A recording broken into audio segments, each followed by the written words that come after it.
Boa noite a todos. Saúdo meus irmãos com a graça e a paz do nosso Senhor e Salvador Jesus Cristo.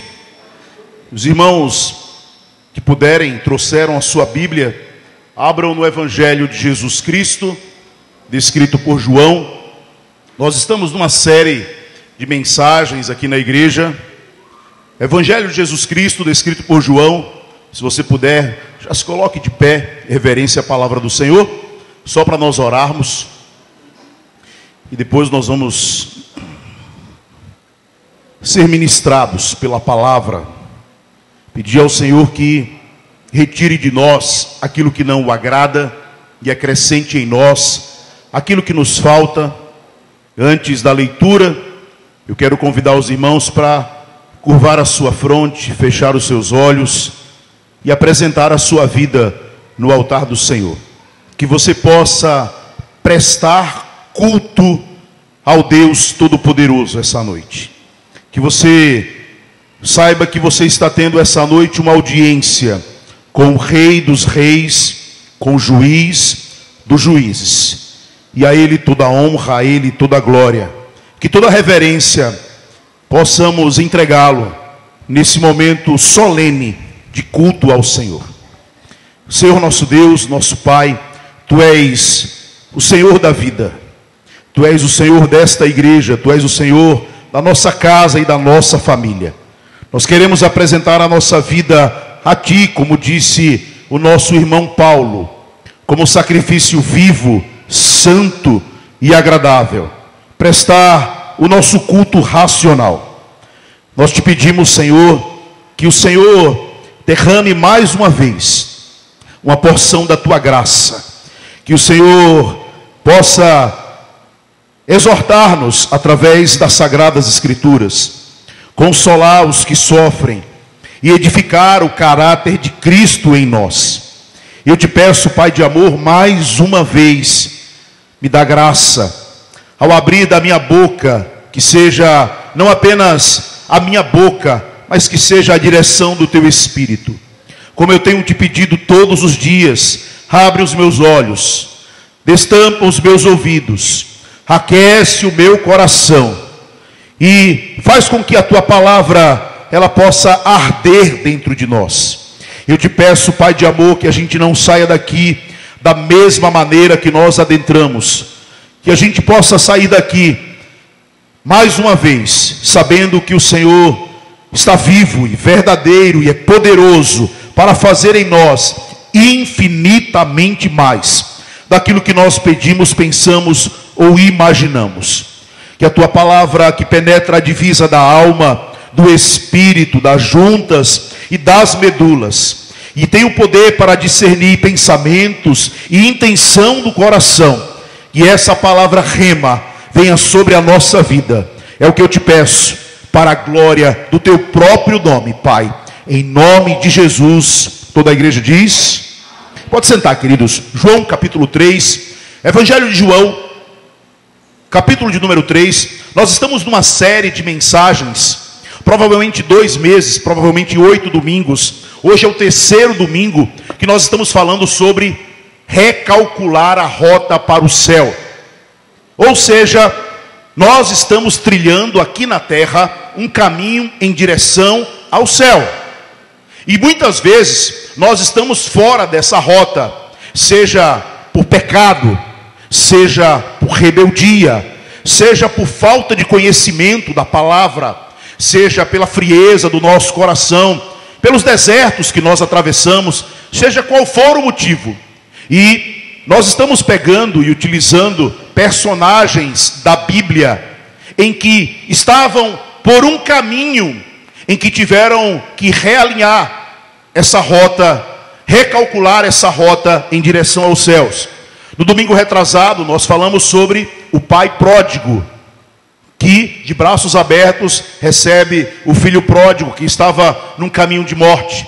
No domingo passado nós falamos sobre a mulher de Samaria, a mulher samaritana, que estava no caminho errado, mas teve um encontro com o Deus Todo-Poderoso e realinhou, recalculou essa rota. Hoje nós vamos falar sobre um homem religioso, ou seja, alguém como se fosse da igreja, acreditando que está no caminho, mas que na verdade ainda não encontrou a luz, não encontrou o caminho dos céus. E como diz o profeta Isaías, no capítulo 35, nem os loucos errarão o caminho. E que caminho é esse? O próprio Jesus disse, no capítulo 14 de João, no versículo 6, ele disse: eu sou o caminho, eu sou a verdade e eu sou a vida. Então, esses domingos são para nós encontrarmos o caminho, que às vezes, pelo andar da carruagem, do curso desse mundo, nós esquecemos esse caminho.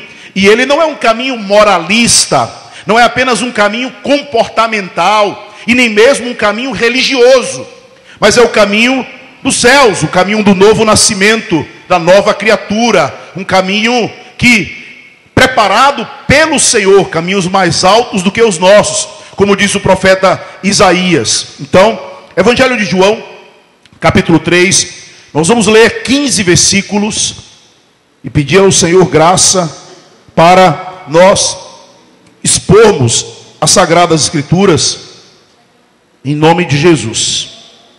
Amém? Vocês acharam? Glória a Deus. Então vamos lá. A partir do verso 1 diz assim: havia entre os fariseus um homem chamado Nicodemos, um dos principais dos judeus. Este de noite foi ter com Jesus e lhe disse: Rabi, sabemos que tu és mestre vindo da parte de Deus, porque ninguém pode fazer estes sinais que tu fazes, se Deus não estiver com ele. A isso respondeu Jesus: em verdade te digo, se alguém não nascer de novo, não pode ver o reino de Deus. Perguntou-lhe Nicodemos: como pode um homem, sendo velho, porventura voltar ao ventre materno e nascer outra vez? Verso 5, respondeu Jesus: em verdade te digo, quem não nascer da água e do Espírito não pode entrar no reino de Deus. O que é nascido da carne é carne, o que é nascido do Espírito é Espírito. Não te admires de eu te dizer: importa-vos nascer de novo. Verso 8, o vento sopra onde quer, ouves a sua voz, mas não sabe de onde vem, nem para onde vai. Assim é todo aquele que é nascido do Espírito. Então lhe perguntou Nicodemos: como pode suceder isso? Acudiu Jesus: tu és mestre em Israel e não compreendes estas coisas? Verso 11, em verdade te digo, que nós dizemos o que sabemos e testificamos o que temos visto, contudo não aceitais o nosso testemunho. Se tratando das coisas terrenas, não me credes, como crereis se vos falar das coisas celestiais? Ora, verso 13, ora, ninguém subiu ao céu, senão aquele que de lá desceu, a saber, o Filho do Homem, que está nos céus. Versículo 14, e do modo porque Moisés levantou a serpente no deserto, assim importa que o Filho do Homem seja levantado. Verso 5, para que todo o que nele crê tenha a vida eterna. Até aqui, o verso de número 15. Eu quero, juntamente com os irmãos, trabalhar esses 15 versículos nos próximos 45 minutos que tenho aqui para compartilhar com vocês. Bom, é um texto muito conhecido da Bíblia. Na semana passada a gente trabalhou o capítulo 4 da mulher samaritana. É interessante, antes de entrar no texto, é interessante que Jesus não falou de novo nascimento para a mulher samaritana, também como não falou de novo nascimento para Zaqueu, também como não falou de novo nascimento para o gadareno endemoniado. É interessante que para pessoas cuja vida está entregue ao pecado, Jesus não apresenta um novo nascimento para eles, mas Jesus manifesta neles o novo nascimento. Sabemos que a coisa mais prioritária, urgente e necessária do ser humano é a vida eterna. Quais são as coisas mais importantes da sua vida? Talvez você me diga, é o meu casamento, pastor. Ou talvez eu continue a pergunta, qual é a coisa mais importante da sua vida? Você talvez diga, é o meu filho. Ou talvez diga, a minha saúde. Ou talvez você me diga, é o meu trabalho. Ou talvez você me diga, não sei, são as coisas que Deus já me deu como presente. E eu posso te afirmar que mesmo que elas sejam importantes, elas são secundárias. Elas são coisas que estão em segundo plano no aspecto do verdadeiro significado do que é morar nos céus. Hoje pela manhã na escola bíblica nós aprendemos sobre a origem do mal. Por que as pessoas sofrem? Por que verdadeiramente as pessoas têm uma vida de sofrimento na terra? E a pergunta da escola bíblica era: por que coisas ruins acontecem a pessoas boas? Primeiro que o problema, na verdade, está na pergunta. Porque coisas ruins, o que são coisas ruins? Um desemprego? O que são coisas ruins? Uma calúnia? O que são coisas ruins? Um problema emocional? Não que eles não sejam ruins, eles de fato são ruins, mas a priori, a pior coisa da nossa vida é errar o caminho e não morar nos céus. E a segunda parte da pergunta é: por que acontece ruins a pessoas boas?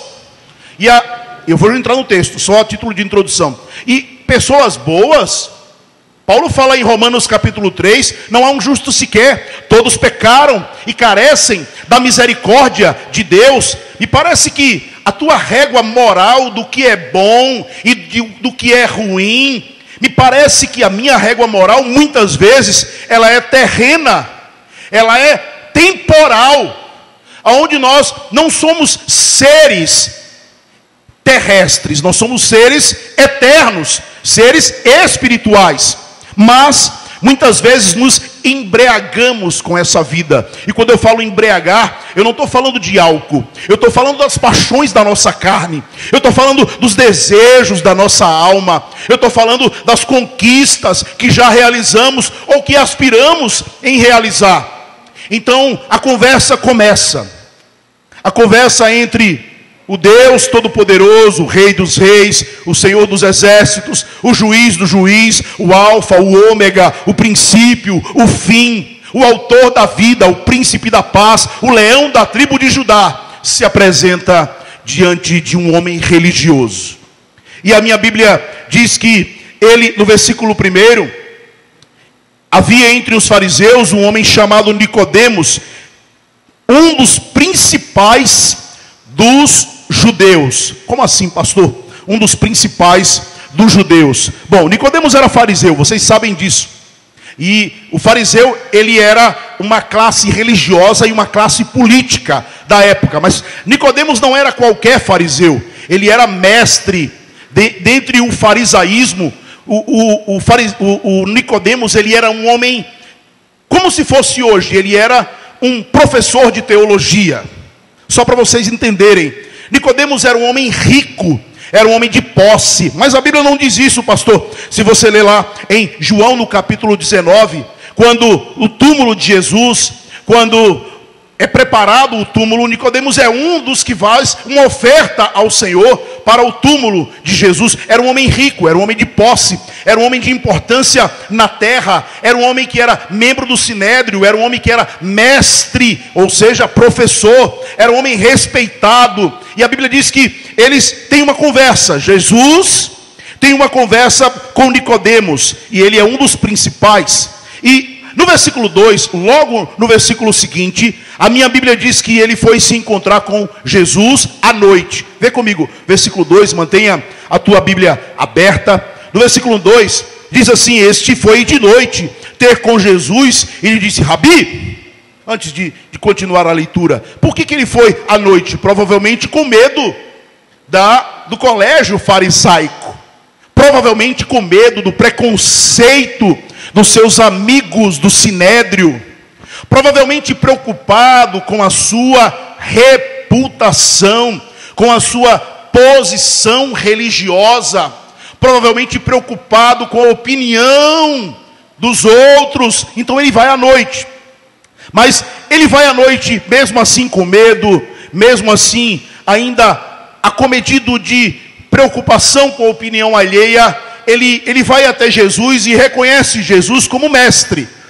Interessante que, quando nós aprendemos semana passada, Jesus, quando se apresenta para a mulher samaritana, ela chama ele de judeu. Vendo que tu és judeu, os judeus não se dão com os samaritanos. Depois ela diz, tu és o Senhor não tem com que tirar a água, o Senhor respeito. Depois ela diz, percebo que tu és um profeta, porque ele disse que ela tinha 5 maridos. E aqui parece que Nicodemos tem uma conversa semelhante. Ele diz assim, eu percebo que tu és mestre. Mas que mestre? Mestre professor. Mestre aquele que conhecia a Torá, o Pentateuco. Mestre aquele que tinha capacidades como alguém que estuda profundamente as Escrituras. Ele até reconhece que Jesus realizava milagres, mas parece que ele ainda estava raso naquilo que era o seu conhecimento de quem era que estava diante dele. Então ele reconhece Jesus como um milagreiro, reconhece Jesus como mestre, mas me parece que ele tinha uma fé incompleta. Uma fé baseada nos sinais, uma fé baseada na compreensão racional e lógica. E aí você vai perceber que, interessante, eu comecei dizendo que a coisa mais importante da nossa vida é morar nos céus. Posso ouvir um amém? Mas parece que a gente tem um comportamento semelhante, muitas vezes, ao de Nicodemos. Nós temos hábitos religiosos, portanto nós temos rituais. Nós temos rotina religiosa, portanto nós temos hábitos de domingo estar na igreja, no culto da família. Terça-feira estamos no culto de oração. Sábado às 6 da manhã estamos no culto de consagração, uma parte da igreja. E domingo de manhã estamos na escola bíblica, uma parte da igreja. Inclusive você não sabe o que está perdendo, mas parece que não é suficiente. Não basta ser religioso, não basta ser conservador, não basta ser ritualista, não basta entender Cristo racionalmente. Eu posso ser um dos maiores conhecedores da palavra, mas se eu não nascer de novo, eu sou raso naquilo que é saber quem Deus é. Eu posso ser aquele que conhece a Bíblia de Gênesis a Apocalipse, conhece todas as doutrinas, conhece soterologia, conhece teodiceia, conhece o Pentateuco, os profetas, as cartas paulinas, o livro de Revelação, conhece os livros poéticos, mas se eu não nascer de novo, eu estou sendo raso.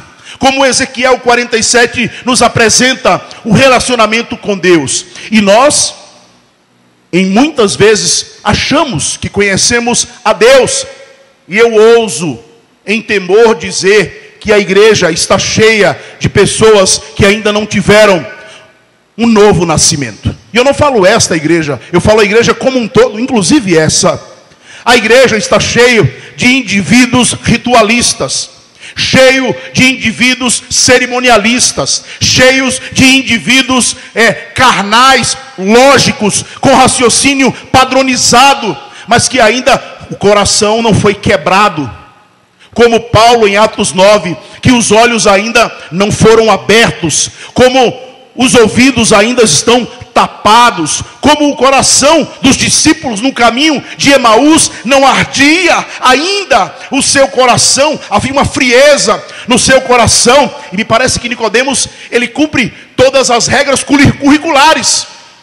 Ele era formado, ele tinha a cadeira como membro no colégio dos fariseus, ele era membro do sinédrio, ele era judeu, ele era conhecedor da lei, ele era fariseu, ele era um teólogo formado, mas parece que ele não havia nascido de novo.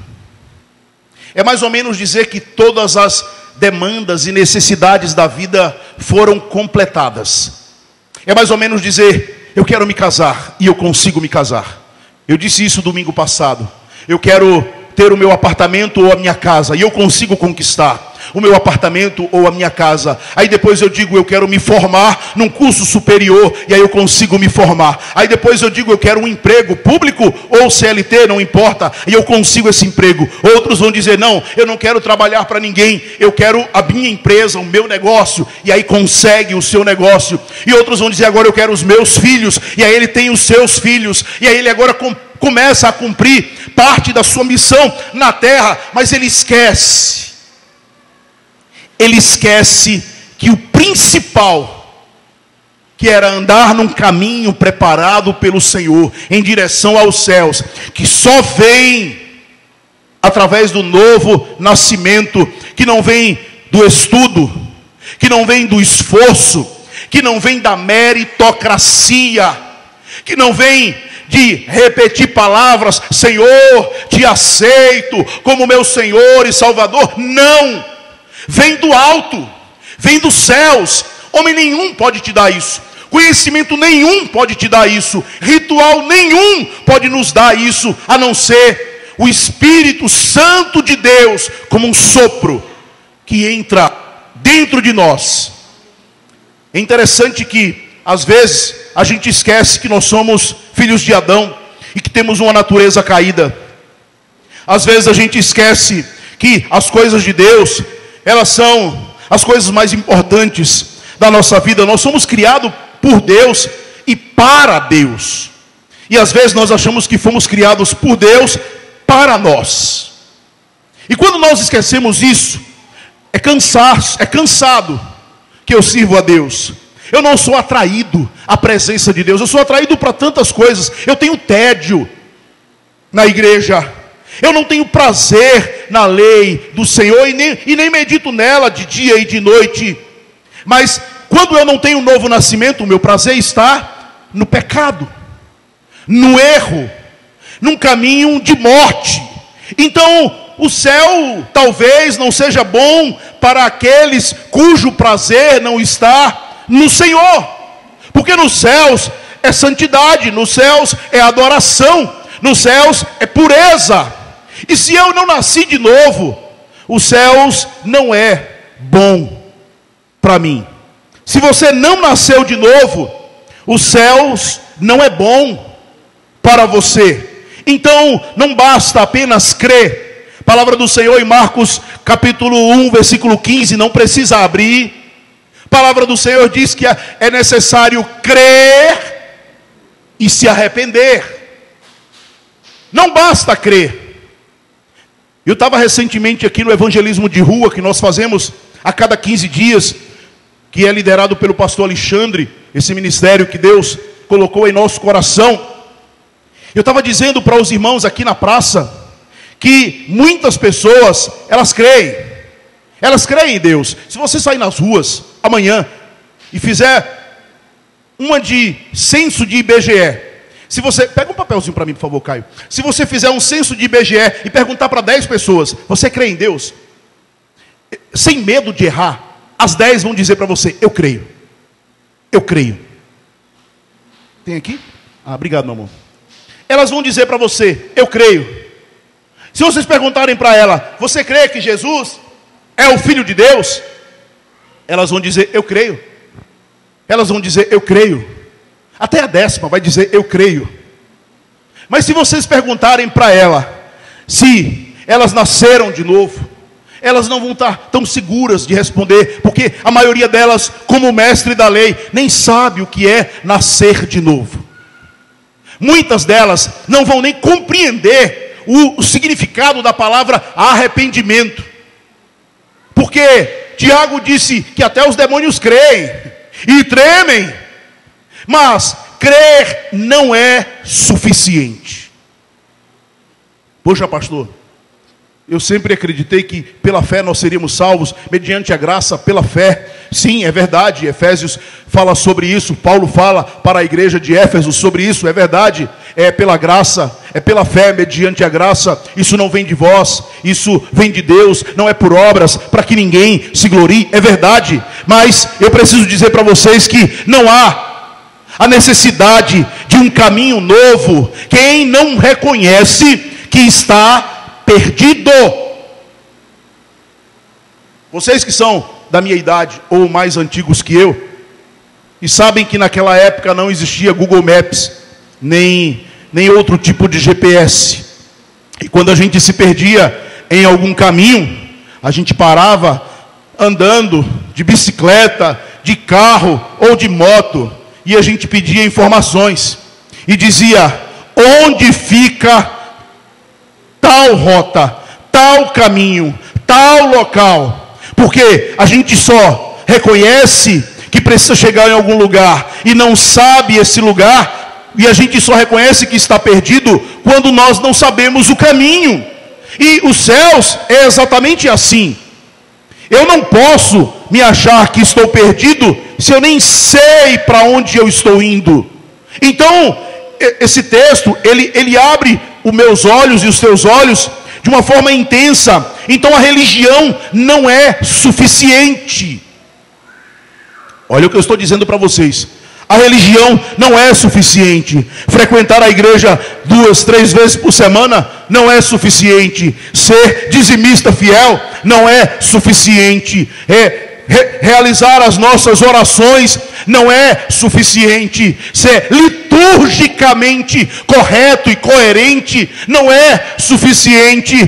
Não é suficiente porque muitas vezes dentro do meu e do seu coração entra uma coisa chamada de legalismo, hipocrisia, orgulho.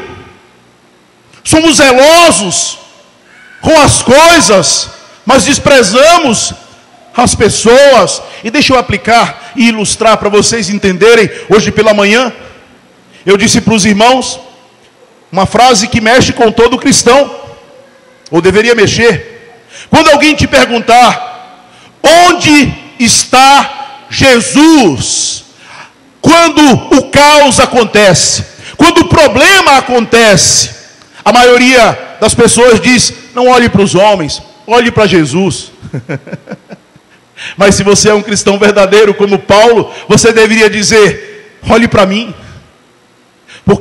Olhe para mim porque eu sou um imitador de Cristo. Sejam meus imitadores como eu sou de Cristo. Então olhe para mim, porque eu sou imagem e semelhança do Criador. E se isso não mexer com você, tem alguma coisa estranha. Agora deixa eu aplicar. Acabamos a escola bíblica e tivemos um banquete aqui.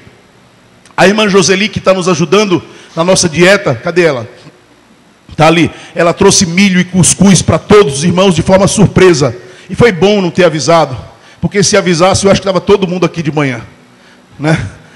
E aí foi uma grande bênção, e a gente estava aqui no momento de comunhão, conversando, a aula acabou 9h30, mas os irmãos só saíram daqui 11 horas da manhã, e come, e conversa, e come de novo, e come, e toma um café, e come. E havia ali na porta da igreja, um irmão com uma carrocinha de picolé, em que nenhum dos que se encheram da palavra aqui, me perdoem exortá-los, nenhum levou um milho para ele, nenhum levou um copo de café para ele, nenhum levou um prato de cuscuz para ele. E ainda teve uma pessoa que me disse, mas pastor, quando eu pedi para levar, ela disse, talvez ele está só querendo vender picolé. Sim, ele está querendo vender o picolé, mas nós aprendemos agora pela manhã que nós somos imagem e semelhança de Jesus Cristo. Então vá na porta, traga ele para dentro, sente ele na cadeira, dê um milho para ele. Interessante como nós somos religiosos, como nós viemos aqui aprender e não conseguimos praticar, nem perceber que as coisas que Deus nos dá, a oportunidade de sermos imagem e semelhança do Criador. Nós tratamos da palavra, aprendemos da palavra, oramos, jejuamos, dizimamos, ofertamos, servimos, mas não conseguimos perceber um irmão que está do lado de fora da porta, olhando para a festa que acontece, e ninguém pode chamá-lo para dentro, para dizer: sente conosco, coma conosco, se alegre conosco. Eu estou dizendo esse exemplo porque está fresquinho e foi hoje de manhã, e isso quebra o meu coração e deveria quebrar o seu coração. Eu me escandalizo mais quando eu vejo alguém passar por um mendigo e desprezar, do que quando eu vejo um cristão de short na rua. Eu não me escandalizo com um cristão de bermuda na rua, mas há quem se escandalize, mas não se escandaliza com alguém passando fome. Não se escandaliza com a frieza da igreja. Eu penso, e eu oro, e eu creio que nós precisamos ser uma igreja em que, se as portas se fecharem, os vizinhos sofrem. Eu oro para que a gente seja uma igreja em que, se um dia nós sairmos daqui e formos para outro lugar, porque Deus nos tirou do aluguel e nos levou para uma sede própria, os vizinhos vão dizer: onde está aquela igreja que vinha na nossa casa, que ajudava a educar, a fazer aula de reforço com os nossos filhos? Onde está aquela igreja que ensinava os meus filhos música? Onde está aquela igreja que orava com os meus filhos para que ele não entrasse nas drogas? Onde está essa igreja? Está sentada no banco da igreja, ouvindo a palavra, se enchendo da palavra, como um fariseu, como um Nicodemos, se enchendo de conhecimento, de razão, cheio da doutrina verdadeira, mas sem piedade, sem misericórdia e sem manifestar o amor de Deus em suas vidas. Em terceiro lugar, há pessoas, igrejas, instituições e ministérios que estão baseados só em cargos. Eu conheço uma pessoa que ele disse para mim recentemente: eu já estou na igreja há quase 20 anos e eu ainda sou auxiliar. Eu não sei se eu ficava triste porque ele era auxiliar, ou se o pensamento dele era estar na igreja em busca de um cargo. Eu não sei, mas eu preciso te dizer: o cargo não vai te dar um novo nascimento. Posso ouvir um amém? Ninguém é salvo por ser um obreiro, por ser um diácono, por ser um professor da escola bíblica, por ser um pregador, um pastor. Ninguém é salvo por isso. Não é isso. Isso não é o novo nascimento. Isso não é o evangelho. Isso não é o desejo de Deus para a nossa vida. Não basta servir com as mãos se não houver rendição no coração. E eu posso parafrasear Marta e Maria. Deus quer mais adoração do que trabalho. Acredite no que eu estou falando para vocês. Eu não estou dizendo que nós não temos que trabalhar no reino. Eu não estou dizendo que nós não temos que evangelizar. Eu não estou dizendo que nós não temos que pregar. Mas eu estou dizendo que isso é secundário. Eu estou dizendo que isso é depois, em que o coração é contrito, em que a alma se derrete na presença do Senhor, em que o arrependimento bate no nosso coração, em que a gente reconhece que está perdido e que precisa de uma boa notícia, porque a palavra evangelho significa boa notícia. Boa notícia em relação a quê? Se eu tenho meu emprego, boa notícia em relação a quê? Se eu já tenho a minha casa, boa notícia em relação a quê? Se eu tenho saúde, boa notícia em relação a quê? Se eu já tenho filhos, não sou estéril, boa notícia em relação a quê? É porque os nossos olhos ainda estão fitos nas coisas terrenas e materiais. A boa notícia é porque nós estávamos condenados ao inferno. Condenados ao inferno. E chegou alguém e disse: eu tenho uma boa notícia para você. Eu estendo as minhas mãos e eu quero tirar o teu pé do lamaçal e colocar os teus pés sobre a rocha. Boa notícia, porque você estava em uma esteira, cujo fim da esteira era o abismo. Mas hoje o sopro do Espírito chegou. Olha que coisa linda. A palavra sopro, aqui no grego, é a mesma palavra para Espírito Santo. É pneuma no grego. E Jesus diz que o Espírito de Deus sopra onde quer. Ninguém sabe de onde veio e nem para onde vai. Assim é todo aquele que é nascido de Deus. Então, quando o sopro do Espírito vem, não tem coração de pedra que não seja quebrado. Quando o sopro do Espírito vem, não tem pecador que não se arrependa. Quando o Espírito Santo de Deus vem, não tem casamento que não seja restaurado. Quando o Espírito Santo de Deus vem, não há como Saulo, maldade religiosa que mata cristãos cujos olhos não se abram. Quando o sopro de Deus vem, não há Manassés que faz o povo de Jerusalém sofrer e sangrar que não seja quebrado. Quando o sopro de Deus vem, não há prostituta que não se transforme em missionária. Quando o sopro de Deus vem, não há endemoniado que não seja liberto e se torne um evangelista. Quando o sopro de Deus vem, não há político corrupto como Zaqueu que não se arrependa e devolva aquilo que roubou. Então, a nossa necessidade é que o sopro do Espírito Santo de Deus entre na nossa casa. Sopre sobre os nossos filhos. Sopre sobre aqueles que nós amamos, que ainda estão perdidos. Que a gente verdadeiramente ore ao Senhor, para que eles sejam os eleitos do Senhor, para que eles sejam alcançados pela misericórdia e pela graça, como nós, penso eu, fomos alcançados por esse sopro. Então Nicodemos conhece Jesus como mestre. Ali no versículo 2, ele reconhece, no versículo 2 diz assim, cadê? No versículo 2 diz assim, esta noite, cadê? Versículo 1, versículo 2. Este de noite foi ter com Jesus. Ele disse, Rabi, sabemos que tu és mestre vindo da parte de Deus. Ninguém pode fazer esses sinais que tu fazes se Deus não estiver com ele. Não basta saber que ele é Jesus, que ele é mestre, que ele veio da parte de Deus, que ele realiza milagres, que ele curou enfermos, que ele deu vista aos cegos. Não basta saber que ele fez surdos ouvirem, coxos andarem. Não basta saber que ele purificou leprosos. Não basta saber que ele ressuscitou mortos. Não basta conhecê-lo aqui.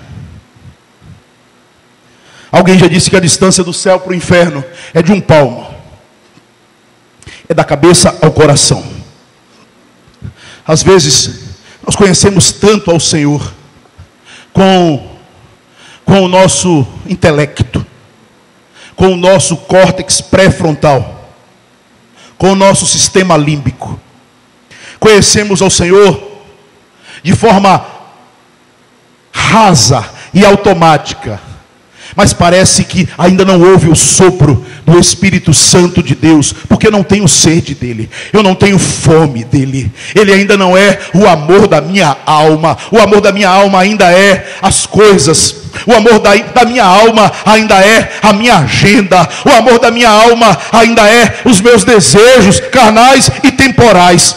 Uma vez eu fui a um culto, há muitos anos atrás, e um pregador disse, essa casa que você tanto sonhou e que já conquistou, daqui a 50 anos ela será ruínas. Esse carro que você está realizado e feliz por ter conquistado, daqui a 30, 40 anos ele estará numa sucata. Mas e onde estará a tua alma? Meu Deus dos céus. Reconhecer que Deus era com Jesus, eram as informações corretas, uma teologia boa, mas isso não é suficiente para levar alguém aos céus. E eu vou mais longe. Não é uma régua moral. Eu deixei de beber. Eu deixei de fumar. Eu deixei de me prostituir. Então, eu agora tenho tenho um novo nascimento e agora sou salvo. Não sei. Eu não sei. Se a régua moral é um sinal apenas de que eu sou um salvo. Depois que a gente acabar essa série, eu vou trazer as marcas de um salmo que tem no livro de 1 João, para você fazer um checklist, para você saber se você está ou não verdadeiramente morando no céu, se o teu nome está ou não no livro da vida. E não sou eu que vou dizer isso, é você lendo as Sagradas Escrituras. E o tempo está correndo, e agora tem um cronômetro aqui, irmão. Meu Deus do céu. O que é um novo nascimento? Então, o que é um novo nascimento? Vamos ler o versículo 3. Versículo 3 diz assim: em verdade te digo, se alguém não nascer de novo, não pode ver o reino dos céus. Como assim não pode ver o reino dos céus? Será que ele está cego? Sim, espiritualmente ele está cego. Eu não tenho dúvida nenhuma, porque o cego, ele não enxerga o mundo espiritual. A pergunta aqui é: eu enxergo ou eu sou um cego? Será que eu tenho um novo nascimento? Se eu sequer não consigo ver o reino de Deus. Vamos para o versículo de número 4. Perguntou Nicodemos: como um homem pode nascer de novo, sendo velho? Olha Nicodemos com razões intelectuais e medicinais. Pode um homem porventura voltar ao ventre materno e nascer de novo? Nicodemos interpreta literalmente as palavras de Jesus. Ele acha que as limitações dele, ou as capacidades dele teológica e intelectuais são suficientes, mas não são, porque o conhecimento religioso sem discernimento espiritual é carnal. Lembra quando Jesus disse para a mulher samaritana, quando ela perguntou: então onde devemos adorar? Aqui nesse monte, em Gerazim, ou em Jerusalém, onde vocês judeus dizem que tem que adorar? Jesus respondeu para ela: nem aqui e nem em Jerusalém, porque o Pai procura adoradores que o adorem em espírito e em... Como assim em espírito e em verdade? Na verdade da palavra, com a inteireza do seu coração. Não basta conhecer a palavra se ela não foi verdade ainda no meu coração, se ela foi apenas intelectual. E tem pessoas cheias de boas intenções, mas que não conhecem a verdade. Tem pessoas cheias do conhecimento, mas o coração ainda não se rendeu e não tem uma vida piedosa. Então vamos continuar. Eu preciso dizer para vocês que não é o homem que produz esse novo nascimento. Não é, pastor? Não é. Não é o homem que produz. É algo sobrenatural. É algo que vem dos céus. É Deus dar um novo coração, uma nova mente, uma nova vida, um novo caráter.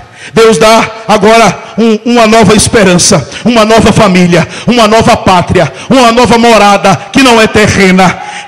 E não vem dos homens, isso não vem de pastores, isso não vem da teologia, isso vem do sopro do Espírito Santo. Só o Espírito Santo pode quebrar os corações. E não basta ser batizado nas águas, não basta ser da Igreja Batista Viva Esperança, não basta ser calvinista, não basta ser arminiano, não basta se não houver um coração quebrado pelo próprio Espírito Santo de Deus. Transformações internas e não externas. É por isso que Deus disse para Samuel, em 1 Samuel capítulo 16, Samuel, você olha o paletó, o blazer, a eloquência, o raciocínio lógico, a força física, o esforço humano, Samuel.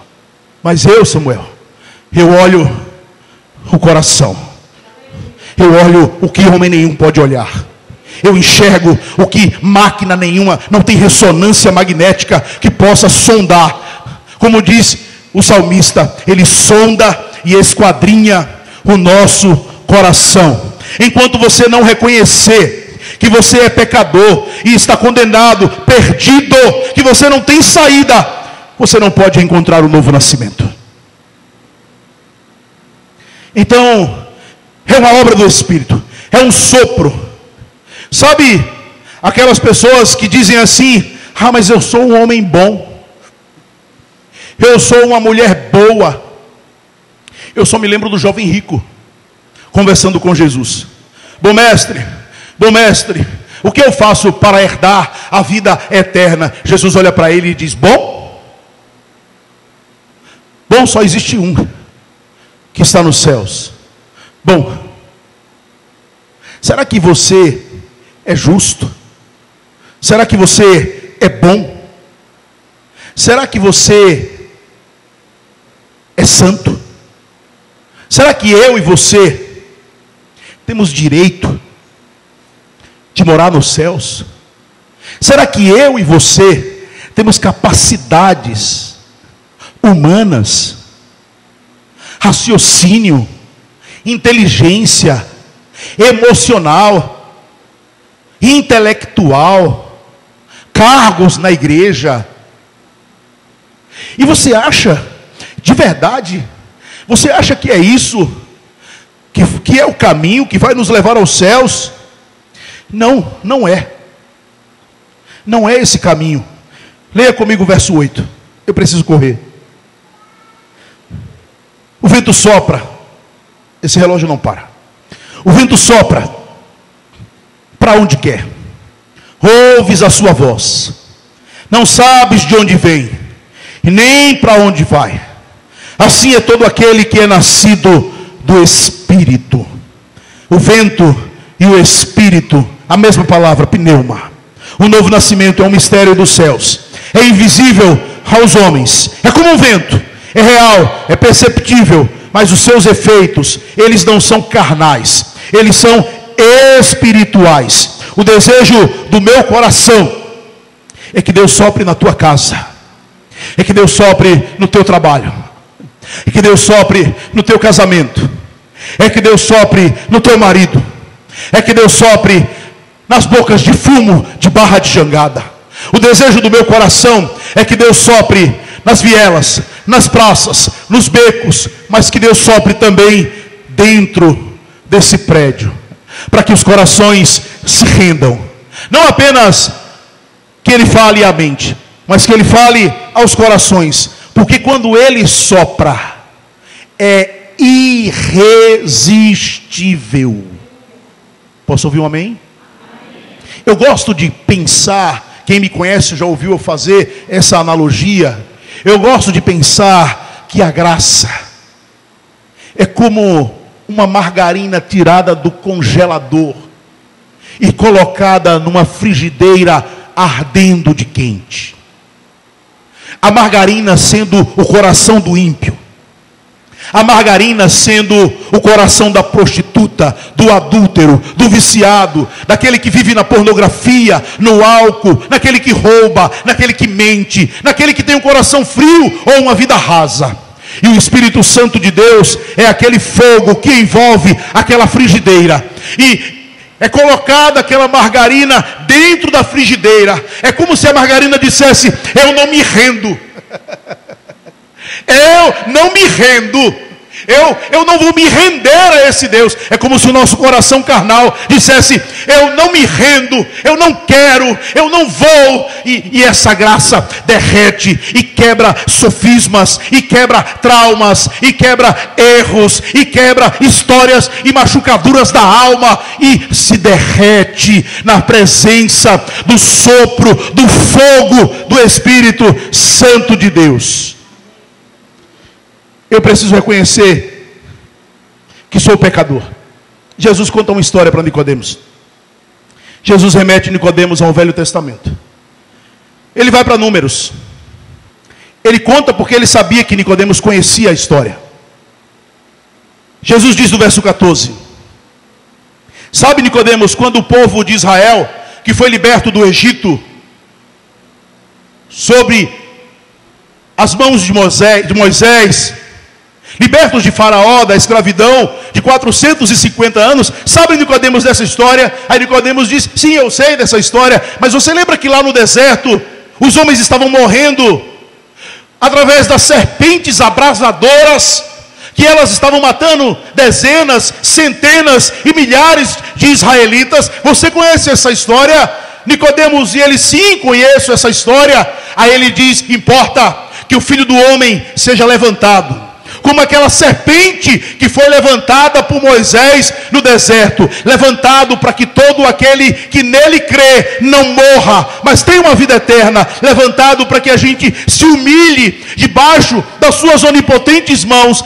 Jesus estava falando de Números capítulo 21, versículo 9, a semente de bronze foi levantada, e os israelitas que olhavam para ela eram curados da peçonha, do veneno da serpente. Hoje, a peçonha e o veneno da serpente é o pecado, que está assediando os corações. Jesus levantado, e aí há uma linha que diz: mas Jesus levantado como uma serpente? A serpente, ela não é a figura de Satanás? Sim, é verdade. E por que Jesus teria que ser levantado como a serpente no Egito? Aliás, no deserto, a serpente era uma tipografia de quem Cristo seria levantado na cruz do Calvário. E aí alguém pode se confundir dizendo: mas Cristo ser levantado como a serpente? E eu quero que vocês entendam o que eu vou falar aqui agora.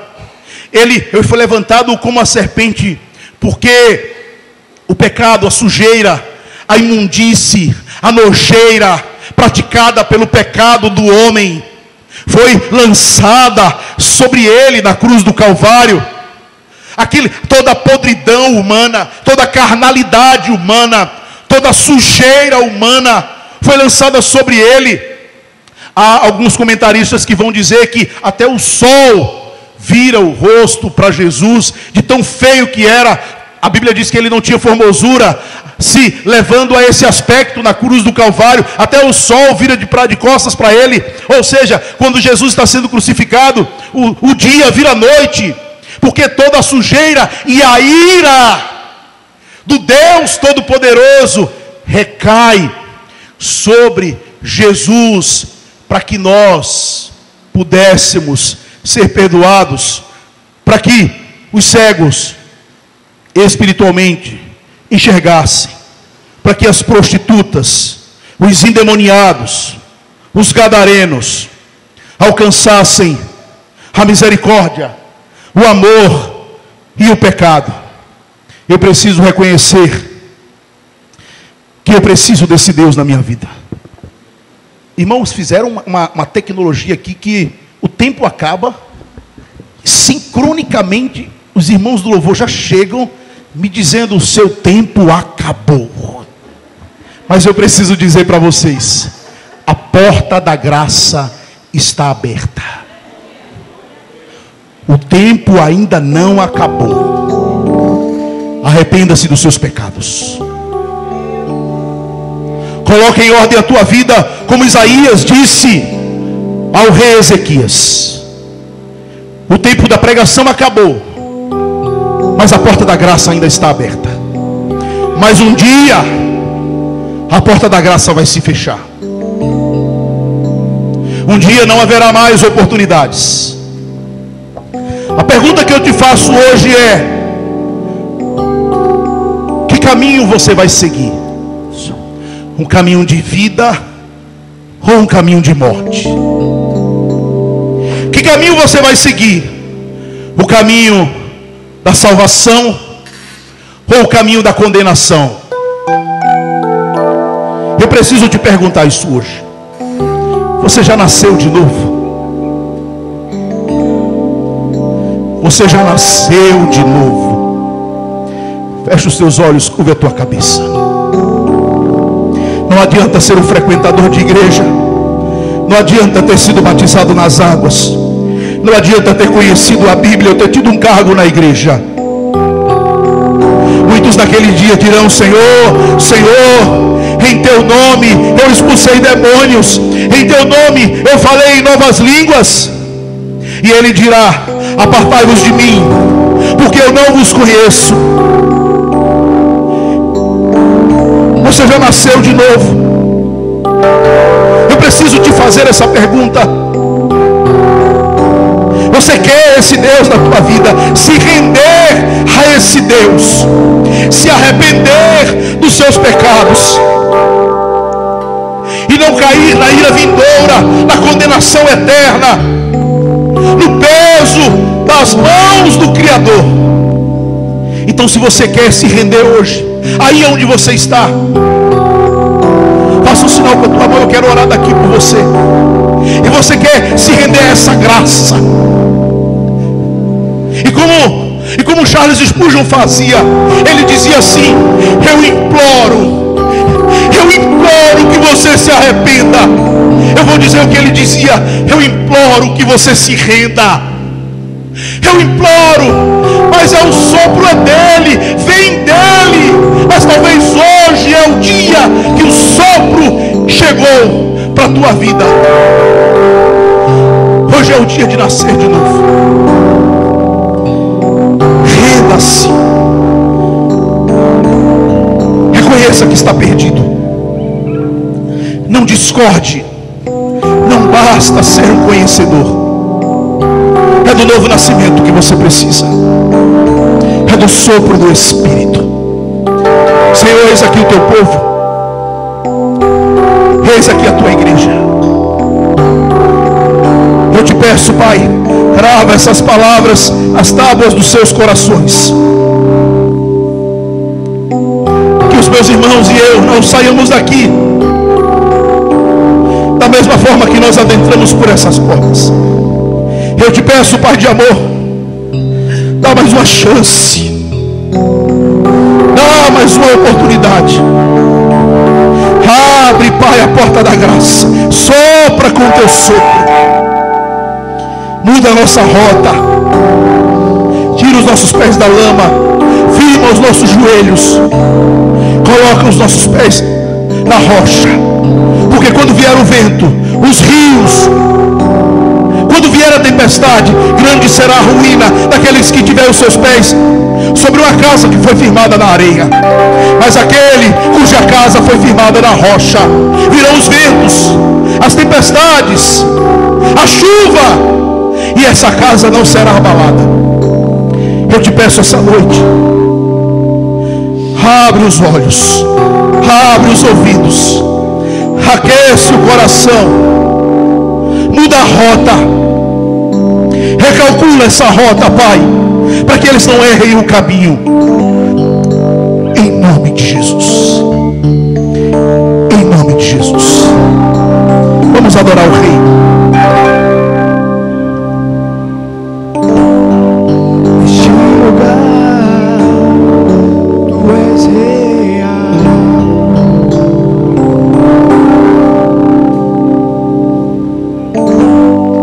Vou me entregar totalmente.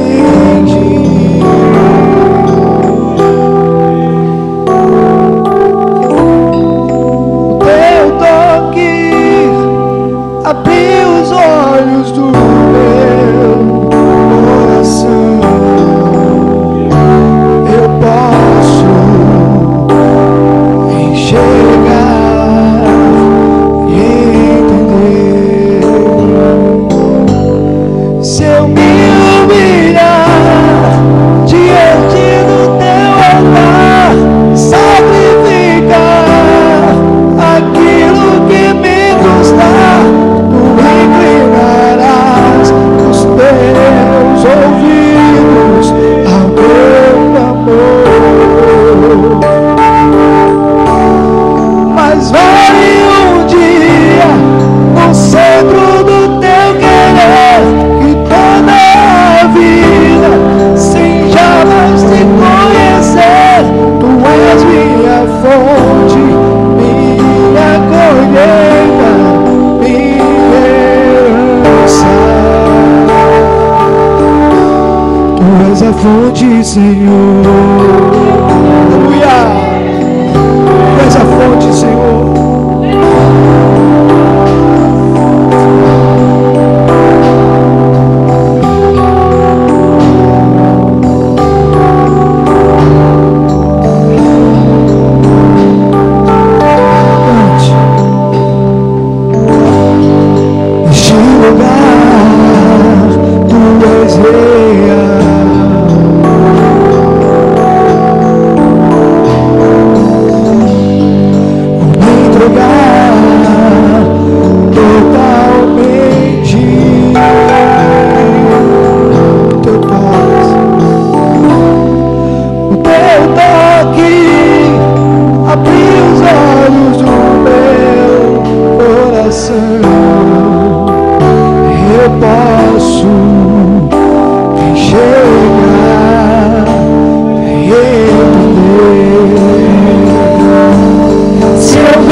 fonte, Senhor.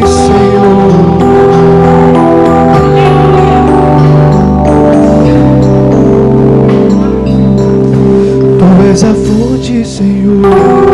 Aleluia. Obrigado, Senhor, pela tua palavra. Obrigado pela tua presença. Obrigado pela tua graça.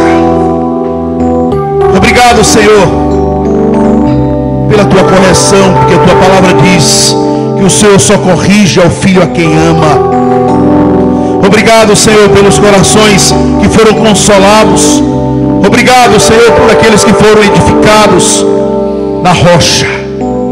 Coloca as tuas mãos como quem vai receber um presente dos céus. Que o Senhor faça resplandecer o seu rosto sobre ti.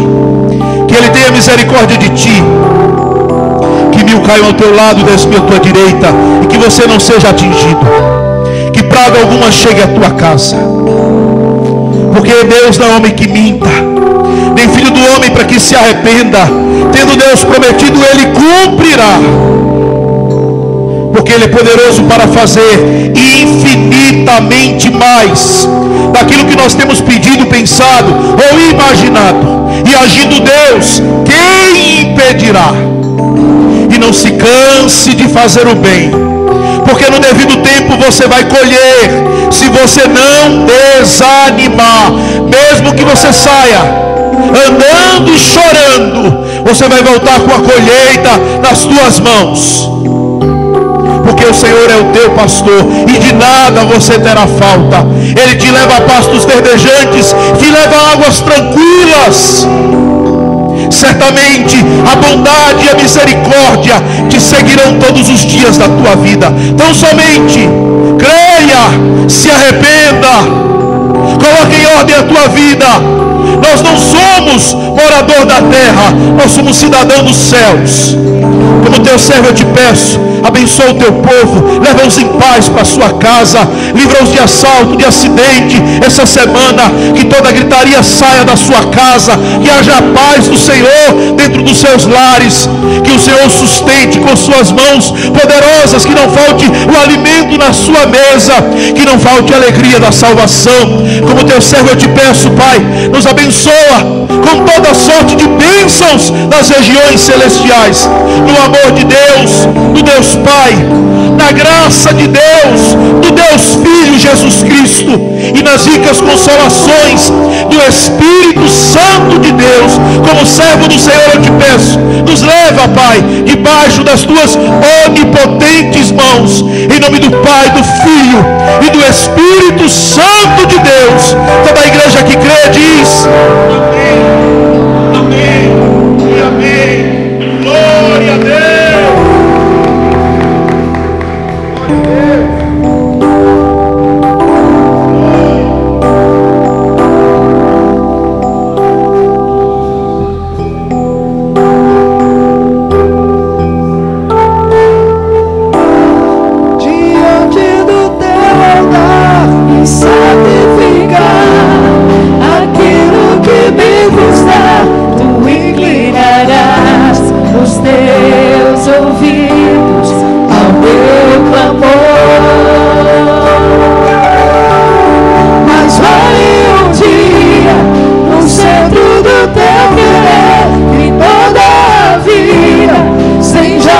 Te conhecer, tu és minha fonte.